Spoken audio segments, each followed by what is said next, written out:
Junius Silanus to speak. Senators, I was summoned here from Spain by our emperor, by our late emperor. I need hardly describe to you the feelings with which I made the journey. A few months ago, hearing that an old friend was sick, I went to see him. "What is it that ails you?" I asked him. He smiled. "Appius Silanus," he said, "I have been summoned to Rome." He meant, of course, that he was dying. I arrived here yesterday. Today, the emperor is dead instead of me. Let that notorious phrase, "summoned to Rome," perish with him, from our language forever. And let us return once again to the sanity of a republic.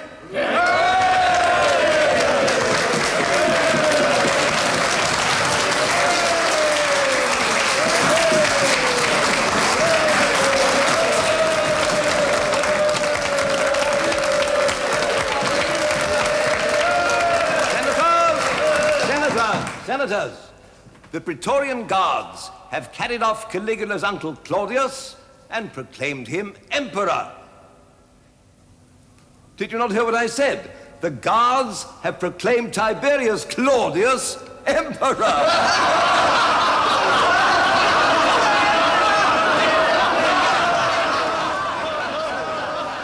Come on, sir, drink up. I don't want any wine.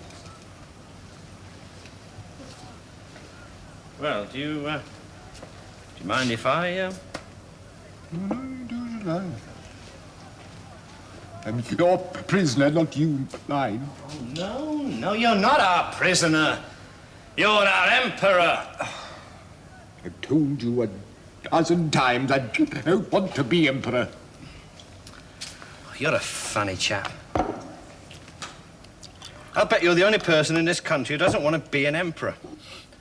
And yet here you are, chosen to be one. Life's full of irony, isn't it? Hail Caesar! I have no right to that title and you've no business using it. I told you, sir, he's being very awkward.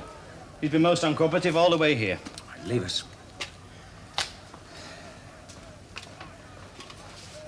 You know, sir, I knew your brother, the noble Germanicus, on the Rhine years ago. We tried to make him emperor when Augustus died, but he'd have none of it either. Well, my brother believed in a republic. Yes, well, it's all very well for the likes of you, sir. Being members of the imperial family, you can afford the luxury of republican sentiments. I can't. I rose through the ranks. Besides, I've got 4,000 men who need an emperor if they're to be gainfully employed. I need hardly remind you what the result might be if they're let loose on the streets with nothing to do. Excuse me, sir, there's a chap here who claims to be the king of Bashan. Claims to be, or is?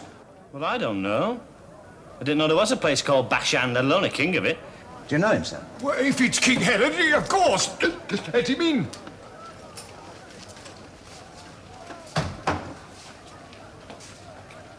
Congratulations, Caesar, on your election. May you long enjoy the great honors these brave soldiers have bestowed on you. There you are, sir, you see? And he's the king of Bashan. You've arrived at just the right moment, sir. It seems that though we've elected him emperor, Tiberius Claudius has a republic in mind. Perhaps you can persuade him to see the consequences of that. I wish you wouldn't keep taking it off, sir. It really does suit you.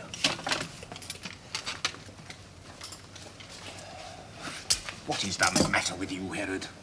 Do you intend to go along with this farce? Listen to me, old friend, and be thankful I arrived in Rome at this time. I know your views, so I know exactly what you're thinking. You have some idea of yielding up your power to the Senate at the earliest possible moment. Of course. You mustn't. And first, it would be signal for civil war. The Senate are a flock of sheep, but there are several wolves among them, all convinced they should be emperor. Secondly, the moment you relinquish your power, you're a dead man. Why? I believe in a republic. You're a danger to the assassins. They've already killed Caesonia and the child. What? Don't you see? A republic necessitates the death of the whole imperial family, not just Caligula. And Messalina. Oh, she's sick. All that matters now is that you put aside your ancient prejudices, my friend, and accept the reality that is. If you do not, I cannot answer for the consequences. These two protectors have been sent to summon you to the Senate. What has happened to them? They're fortunate to be alive, sir. The guards almost killed them as they crossed the camp. Don't you know their persons are inviolable? Sorry, Caesar. I'd have given them protection if I'd known they were coming. It's a disgrace. Well, what does the Senate want? Pardon us, Caesar. Stop calling me that. The Senate would be obliged by your immediate attendance at the House. They're anxious to know your intentions. What? Take our emperor? Not a chance. Stamp him in a timer. Get back, all of you! Tell the Senate that our emperor remains here. And when he leaves with 4,000 guards behind him. Give my compliments to the Senate. Tell them I am unable, for the moment, to comply with their request. And give them safe conduct back to the city. Caesar. Out. And move on. Do nothing until you hear from me. I shall try to arrange a meeting between you and leading members of the Senate, but in the palace. But make your mind up to it, Claudius. For good or ill, they've made you emperor. If you don't accept, you won't survive. Or any of your family. If you do nothing else, accept. At least for the time being.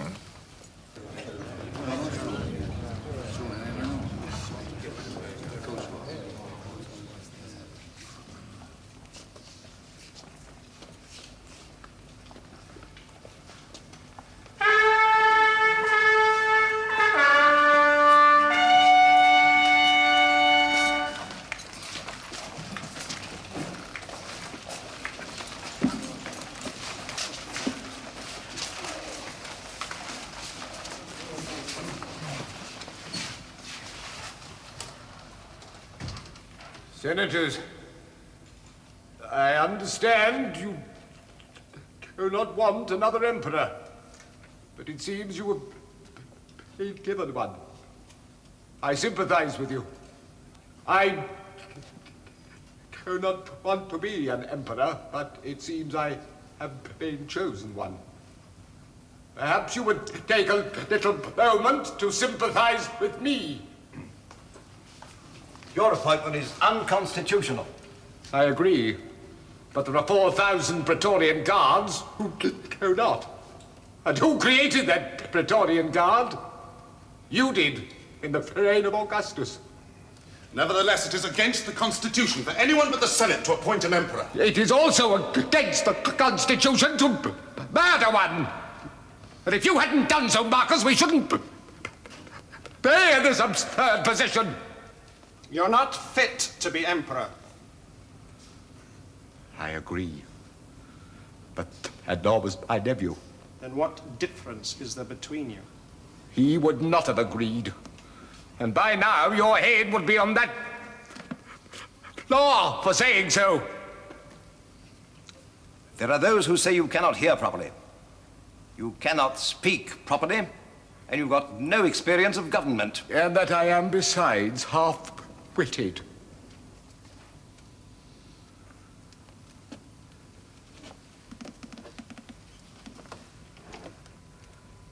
Senators, it is true I'm hard of hearing, but you will find it's not for want of listening. As for speaking, again, it's true, I have an impediment. But isn't what a man says more important than how long he takes to say it? It's true again, I have little experience of government. But then have you more? I at least have lived with the imperial family who have ruled this empire ever since you so spinelessly handed it over to us. I've observed it working more closely than any of you. Is your experience better than that? As for being half-witted, well, what can I say? Except that I have survived to middle age with half my wits, while thousands have died with all of theirs intact. Evidently, quality of wits is more important than quantity. Senators, I shall do nothing unconstitutional. I shall appear at the next session of the Senate, where you may confirm me in my position or not, as you wish. But if it pleases you not to, explain your reasons to them, not to me. Now you may all leave my house, except Marcus, Pericius, and Aspranus, and bring in Cassius, Kyria, and Gaius Sabinus.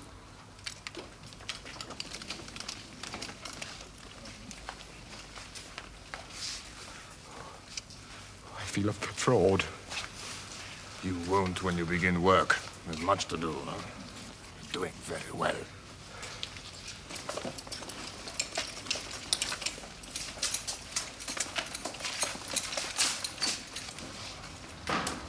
Caesar, Gaius Sabinus is dead. He has taken his own life. All the officers involved in the conspiracy have been arrested and are awaiting trial and execution.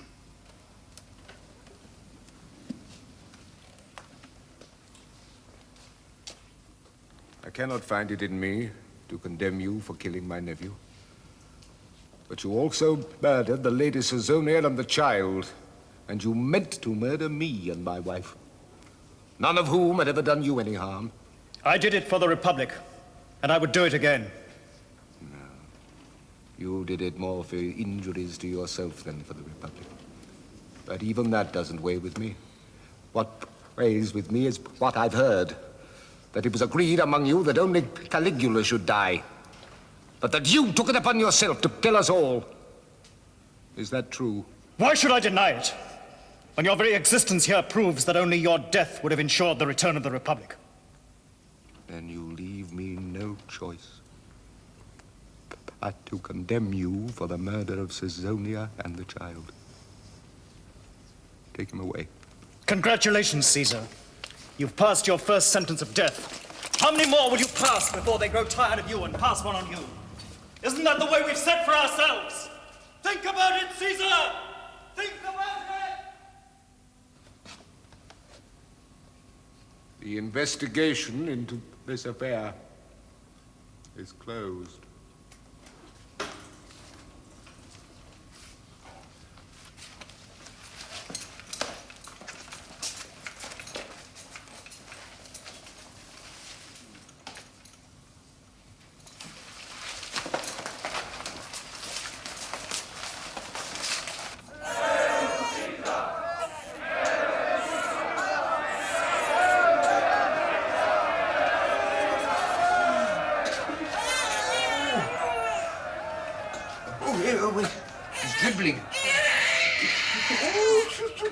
Claudius, there's no need to show him on the balcony every time you come in to see him. Well, I like to show him. People like to see him. Next to you, he's the most important thing in my life. I can't thank you enough for him. I am so very much in love. And so am I. I've given him to a foster mother to nurse. But you're not going to breastfeed him anymore? No, my dear. Now, wait. I've thought a great deal about it. Now, be honest. Have I been a help to you since you became emperor? Of course. What would I have done without you? What would I have done without her? Now, I want no small husbandly praises. I asked you to revise the senatorial roll. Who should be left on and who should be taken off? Was I efficient? I was amazed, truly, at how much detailed knowledge you had of everyone. And all the detailed work I did connected with your office as Director of Public Morals. Yes, it was a revelation. Yes, truly, you've been a great help to me. As Livia was to Augustus? Yes. My darling, I want to be Livia to your Augustus. Now, you know I have a brain in my head, as she had. I'll never be content just to be the mother of children. Oh, of course I shall love them. They'll be yours, how could I not? But I must work alongside you and relieve you of some of the small and petty burdens that have been thrust upon you. And will breastfeeding my little son interfere with all this great work of state? Well, how would you feel if you had to break off in the middle of a Senate meeting to go and breastfeed a child? Not once, but 4 or 5 times a day. Yeah, I can hardly find time to feed myself. Very well. All right. Now, I shall leave you to rest. And you too should rest. You've not stopped for a year. When do I have time to stop? Well, if you're not going to feed my son, I shall find you other work to do for me. I told you he wouldn't be angry. You are very fortunate to have such an understanding husband, considering that he is also emperor. Well, he loves me, and I help him. I don't know why you want to concern yourself so much with matters of state. It's not a woman's place. It may not be yours, Mother, but it's mine. Do you not intend to have any more children? No. Does your husband realize this? Not yet. How will you prevent it? Oh, Mother, you're such a mouse. Do you think a wife must give in to a husband every time he insists? And one of his age? There are ways of being nice to a man without risking pregnancy every time. Have you never thought of marrying again? You know, you're still an attractive woman. I've thought of it. Why? Do you want to get rid of me? Of course not. On the contrary, I'd hope that you and any husband would continue to live in the new palace. Well, there's nobody who wants me. Not even up here, Silanus? Why ever did you say that? Oh. Weren't you fond of him once? Oh, well. What a memory you have. You were so young. Oh, I remember him very well. He used to come to the house quite often. Well, that was a long time ago. And besides, he was in Rome at the time of Caligula's assassination. And he never came near me. Perhaps he lacked encouragement. Well, he went back to Spain, and I've no desire to live there. So stop making plans in that busy little head of yours. And so Livia is a goddess at last. That will please her. I think she wanted that more than anything. Yes, I've kept my promise, though I never dreamed I'd ever be able to. But the Senate formally granted my request this morning. Livia takes her place among the gods. I should like to be there in heaven when she arrives. And the divine Augustus takes her by the hand and shows her to all the gods. Oh, how proud he'll be. The Lady Messalina is excessively romantic. Yes. I'm a lucky man, am I not? Shall we tell him? Since he's going away, let him be the first to know. She's pregnant again. So soon? You see? Even Herod thinks it's too soon. Oh, my love, it wasn't my fault. Well, whose fault was it then, huh? Well, no. I mean, she gave our little son out to be nursed. Well, yes, I understood. She does so much work for me, it was inconvenient. But it's well known. Breastfeeding is a sure guarantee against pregnancy. When is it due? In July. I shall send it something very special indeed. What am I going to do without you, my friend? Won't you change your mind and stay? No, Caesar, you don't need me anymore. Need you? Who's going to tell me how to borrow money or what the corn factors are saying in the city? You have good people about you now who can tell you far more than I can. Messalina, make him change his mind. He has kingdoms of his own to govern, and you've given him several more than he had when he arrived. Oh, yes. Yes, I mustn't be selfish. But it's true. All your principal advisors are freedmen. It would be good to find a nobleman to take the place of King Herod, on whom you could absolutely rely. Are you thinking of someone? Yes, my love. You see how she works for me? Her mind is never still. Who? Appius Silanus? Oh, he's governor of Spain. Well, yes, and a man of immense experience. He's wasted in Spain. You should bring him to the palace and have him permanently at your side. He has Republican sentiments. Well, haven't I? He spoke out strongly against you in the Senate after the assassination. Augustus never inquired into people's political beliefs. He always said that was not his concern. I shall always do the same. Yeah, but I'm not sure Silanus would like to live in the palace. Well, the new palace, which you've turned into offices. I have a feeling the Lady Messalina is ahead of us. What are you thinking? It's only a suggestion, but you know my mother was fond of him once. It would please her to marry again, and I'm sure that Silanus would not be averse to a connection by marriage with the Emperor's family. Have you added matchmaker to your list of chosen careers? Of course, if you don't approve. I'm joking. I think it's a very good idea. Hey, what do you think? As from today, I cease to give advice on any subject. Oh, well, I'm tired. I shall leave you both to talk. Good night, my dear. Have we tired you out? Oh, of course not. Goodbye, King Herod. If your people love you as much as we do, you are a fortunate king indeed. I shall be thinking of you in July. Good night. Good night.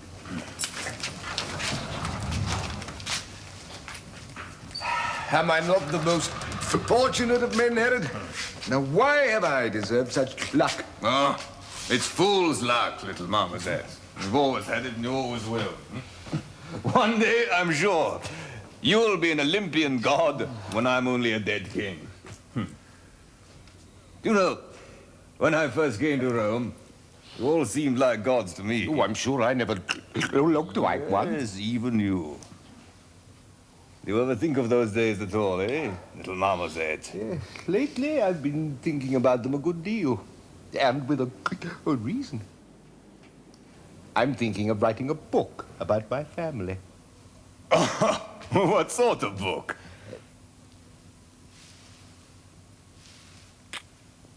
A truth. Will you tell everything? Everything, as an historian should. Not great tales of heroic exploits as Titus Livia wrote, no, but the plain facts. The kitchen details, even the gossip. Why? Why should you want to write such a book, eh? Why rake it all up? Because I owe it to the others to tell the truth. Posthumus and Germanicus. Why? Because they're dead.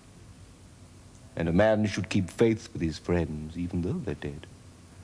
You see, I've been so very fortunate in my life, when they who were born more deserving have not. I've had only 3 real friends in my life. Posthumus and Germanicus were 2. Third one's you. Listen, Claudius. Let me give you a piece of advice. Oh, I thought you'd finish with advice. One last piece, and then I'm done. Trust no one, my friend. No one. Not your most grateful freedman. Not your most intimate friend. Not your dearest child. Not the wife of your bosom. Trust no one. No one? Not even you? Is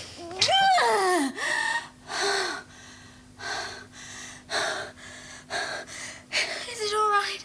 Beautiful. Beautiful. Is it a boy or a girl? Well, let us at least get the engineers to survey it. We've always wanted a safe winter harbor, but everybody's always said it would cost too much. Well, let us find out. Caesar, Caesar, the child is born. Caesar, your child is born. The child is born, Caesar. It's a girl. Look, Sheila be praised. She's heard my prayers. I'm coming. Let's have no more discussion. Get the engineers to make that survey. Then we'll decide. It'll cost 10 million. More. Well, the more expensive it is, the less likely it is it will ever be built.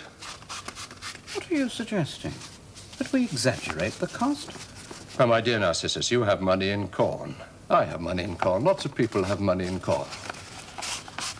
The more corn that can be landed in winter, the lower the price will be. That worries me.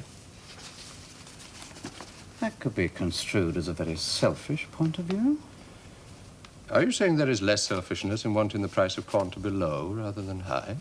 Well, there are more people who want it to be low. Doesn't that add up to more selfishness rather than less? But that is sheer sophistry. One cannot argue with you. Well, let's get the engineer's report, and I'm quite sure the cost will take care of the philosophical considerations.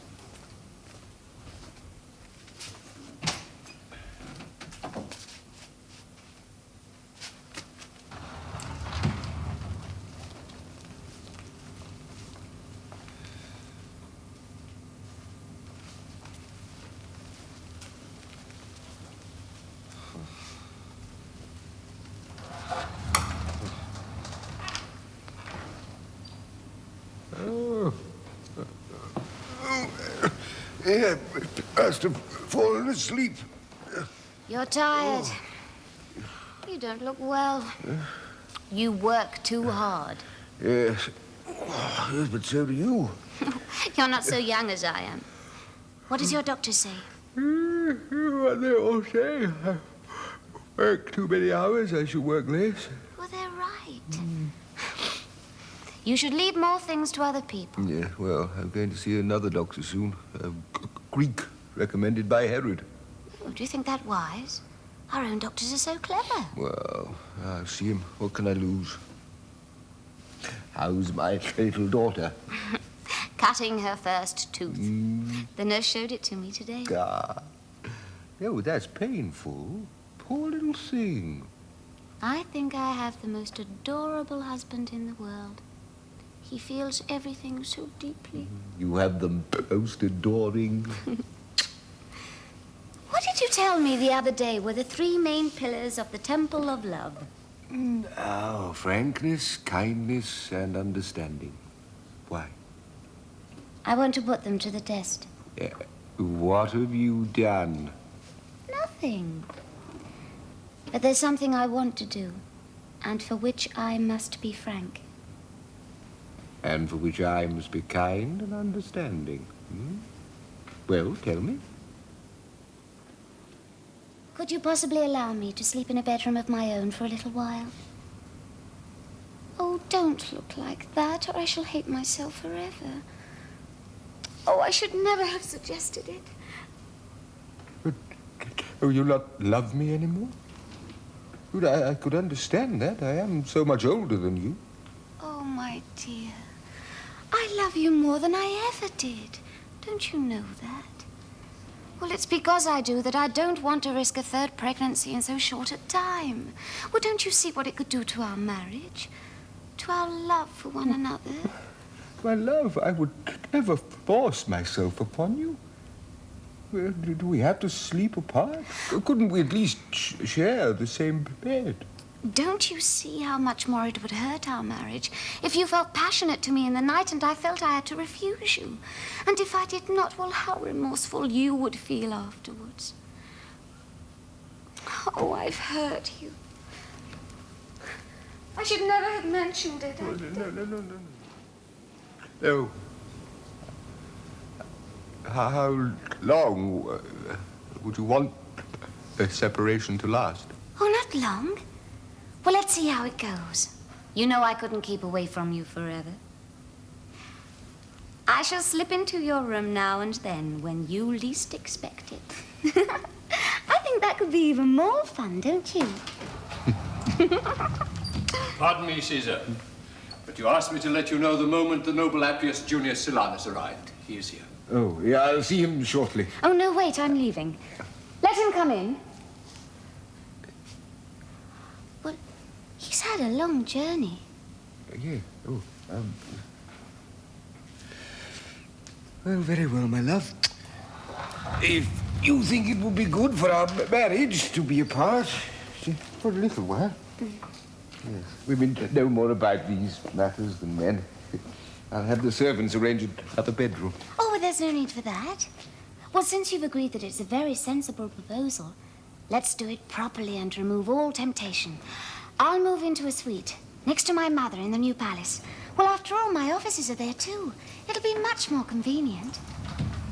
The noble Appius Junius Silanus, Caesar. Hail, Caesar. Did you have a good journey? Excellent. The roads are in good shape. Do you know my wife, the Lady Messalina? Only as a girl. You're even more beautiful than you were then. I'm so glad you're here. You shall be a great help to my husband. I'll tell my mother you've arrived. Perhaps we can all meet at dinner. It will give me great pleasure to see her again. Your eyes are inflamed, but I can deal with that. I'll give you a lotion to bathe them with. Slight retraction of the eyeballs. You've had infantile paralysis? Yes. Well, there's nothing I can do about that. The rest of your body is fairly sound, though. It's good, strong arms. You developed those to compensate for your legs. Were you a premature birth? Yes. Yeah, I thought so. And you've had measles, colitis, erysipelas. And scrofula. Can you tell all that just by looking at me? And using my brains. Your food is not properly digested from yesterday. Well, we had a wedding yesterday. Appius Silanus married my mother-in-law. I probably ate too much. You must stop that. Never get up from a table without wishing you'd like something more. I suppose you get wind? Yes, well, if you do, let it out. Don't hold it in. It does great injury to the stomach. I don't mind which end you let it out, but let it out. The man who puts good manners before good health is a fool. I suppose it's no point in prescribing exercise? No, what time do I get to for exercise? Massage will have to do. You can get up now. Now, Caesar, listen to me. You work too many hours. I don't suppose you'll reduce them because all important people think they're indispensable. But I suggest you read as little as possible. Get your secretaries to read everything to you. Rest for an hour after your principal meal. Don't go rushing off to the law courts as soon as you finish your dessert. And you must find time for 20 minutes massage twice a day. Well, I've got a very good masseur. Get rid of him. The only good masseurs in Rome are slaves of mine. I'll send one of them to you. What about these cramps in my stomach? What cramps? Well, if you will eat large meals quickly in a state of nervous excitement, you must expect cramp. But I'll give you some medicine to relieve them. Ah, medicine, yes. Some secret preparation, I suppose. Well, can I get that here, or shall I have to send away for it? You can find it on the nearest piece of waste ground. It's bryony. Common bryony? That's right. I'll leave instructions on how to repair it. And what about the prayers? What prayers? Well, don't you prescribe special prayers to be used when taking the medicine? I suggest, Caesar, that as High Pontiff and the author of a book on religion, you are more qualified to prescribe prayers than I am. Do you Greeks believe in nothing? I've told you what I believe in. Bryony. Hail, Caesar.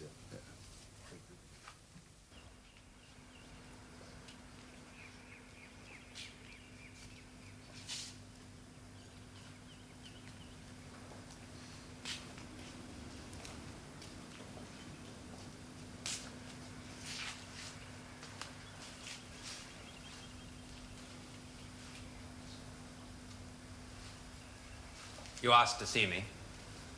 Yes. I, too, wish to see you. I've not had an opportunity of speaking to you since the wedding, which I understand I owe to your good offices. Yes. You have done me a kindness. And I hope your mother. Let me speak with you for a moment. Come and sit beside me.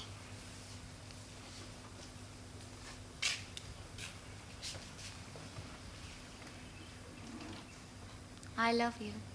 I've always loved you, ever since I was a girl. No. No, don't say anything. In all the years since you stopped coming to our house, I have never once gone to sleep at night without thinking of you. Not once. Can you understand that? Not one single night have I slept without thinking of your arms about me. I've burned inside thinking of you. And now you're here. Here.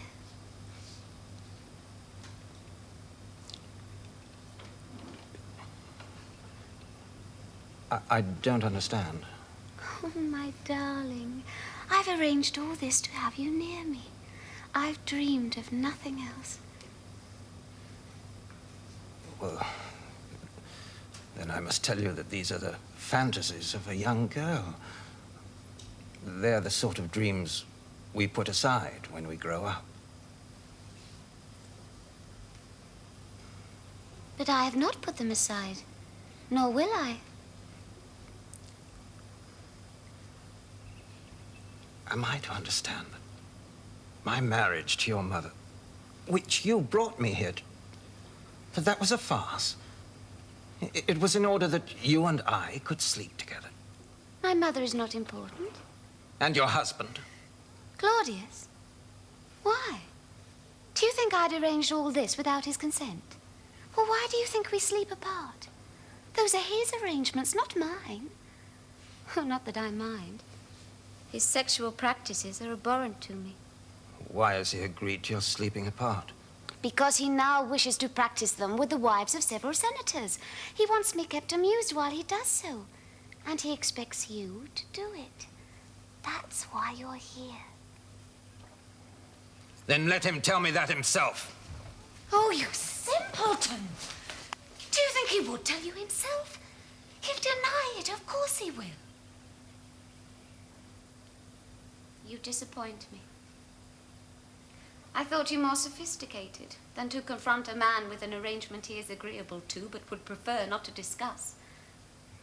Are you all so brutally obvious in Spain?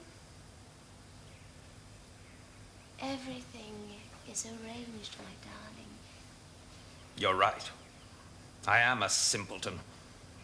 Having lived through the reigns of 3 Caesars and seen the depths to which Rome is sunk beneath them, I should have known better than to believe a 4th could be any different. I have a granddaughter nearly your age. I won't deny that I'm of an amorous disposition. I have been all my life. But I wouldn't touch you, lady, for all your beauty, with a 10-foot pole.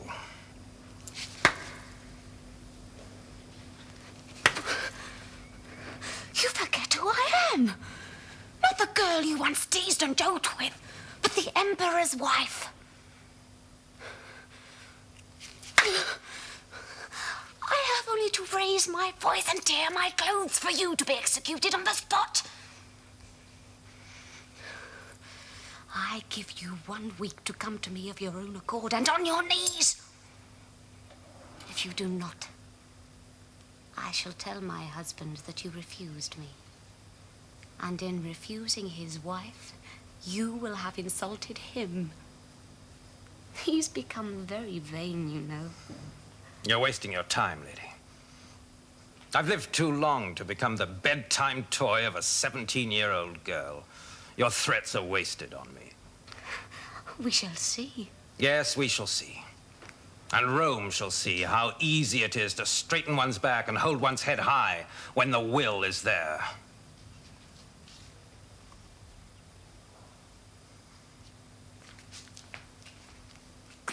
Well, what is it? It's a plan for rebuilding the harbor at Ostia. Well, of course it is. Whose is it?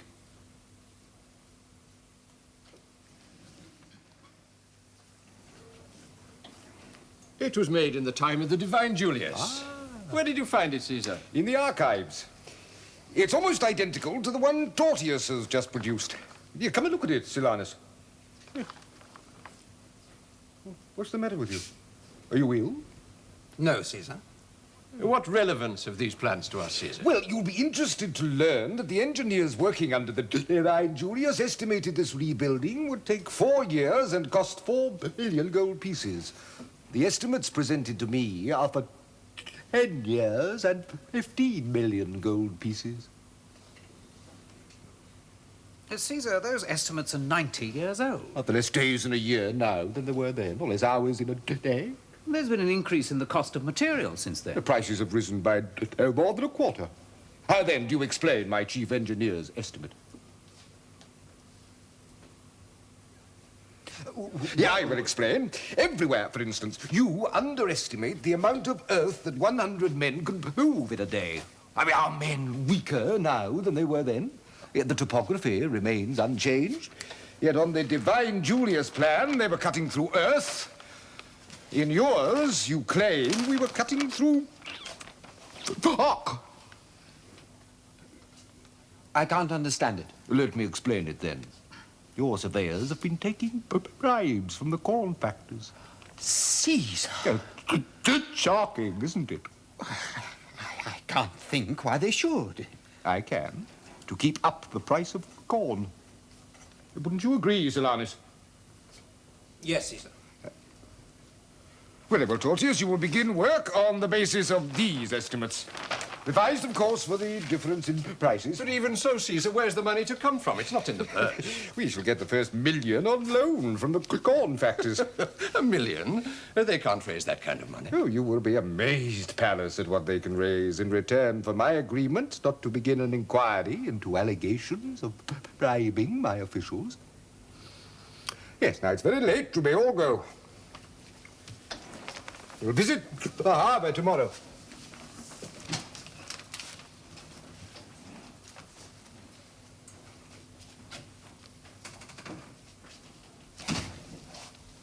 I should like a word with you alone, Caesar. Oh, very well.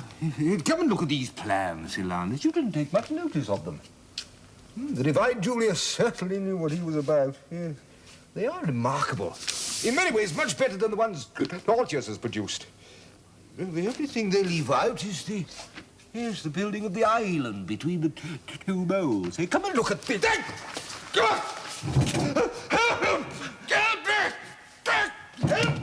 Help me!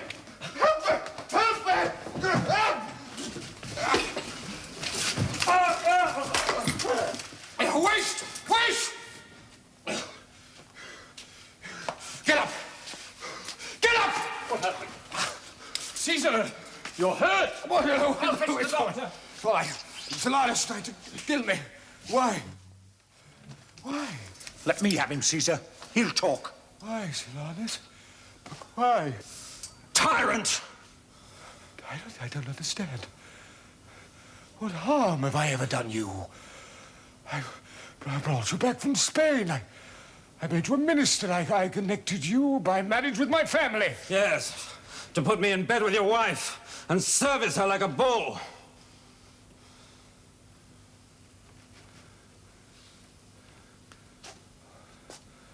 What do you mean?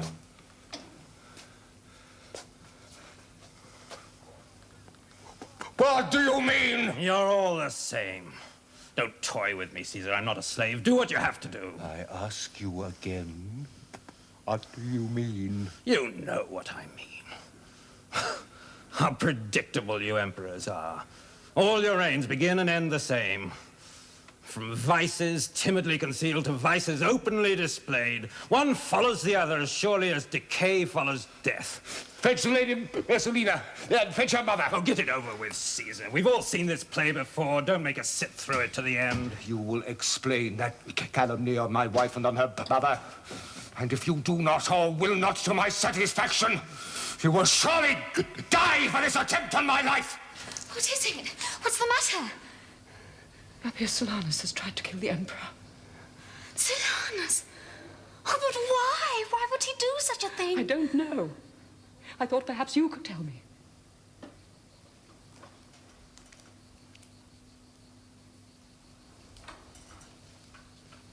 What have you done? What do you know about this?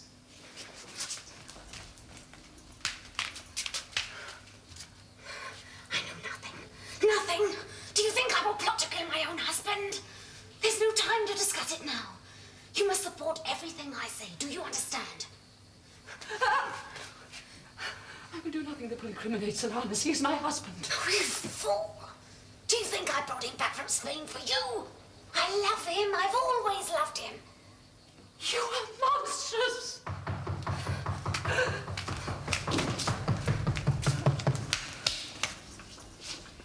You will tell my husband what I tell him. Do you understand? If you do not, I shall say that you were part of it all. I'll say you agreed to it.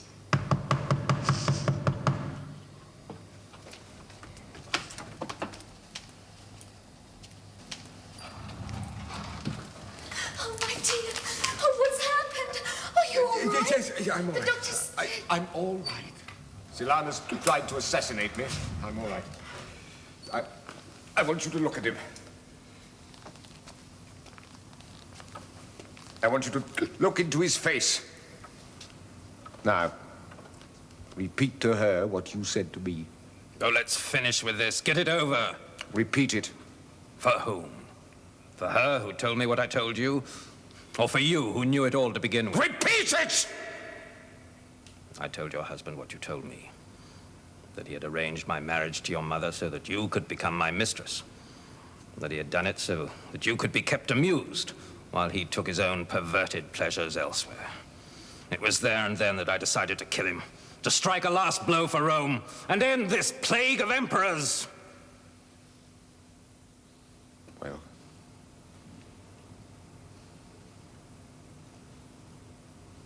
Oh, Silanus. How could you? How could you?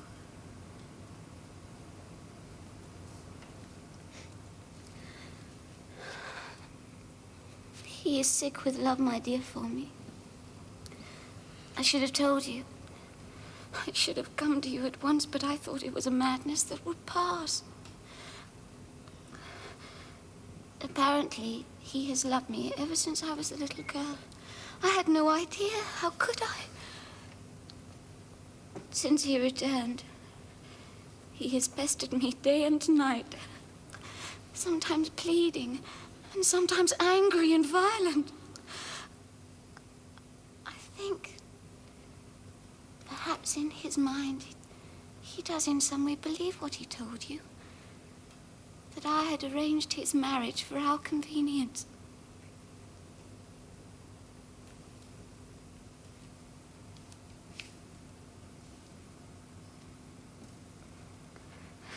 You poor, deluded man. How could you think there was anyone dearer to me than my husband? When he came to me today, he was so violent that I said I would come to you and have you send him away. Well, that's when he threatened to kill you. Well, I never in my wildest dreams imagined he would carry out such a threat. Bravo! Beautifully played. That performance should be enshrined in drama.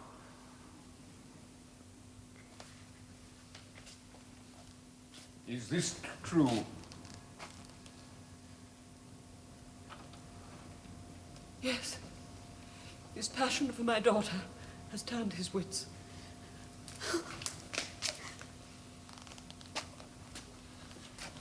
Have you anything to say? Only that what I did, I'd do again. Then you leave me no choice. No! Oh, no! Please, my dearest, I beg you. I couldn't bear for him to die because of his love of me. No, no. Banish him. Banish him, but let him live. He must die, Caesar. No! No! An attempted assassination cannot be punished with banishment. Such a precedent would serve only to encourage others. What a soft heart you have. Even after all the lies he's told about you. But Pallas is right. The heart cannot rule the head in these matters. I cannot do it, even for you.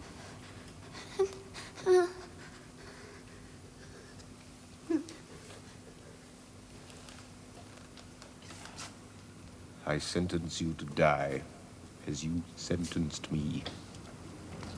Take him away. May you rot in hell. And that she-wolf with you. Now leave me. All of you. I'm tired.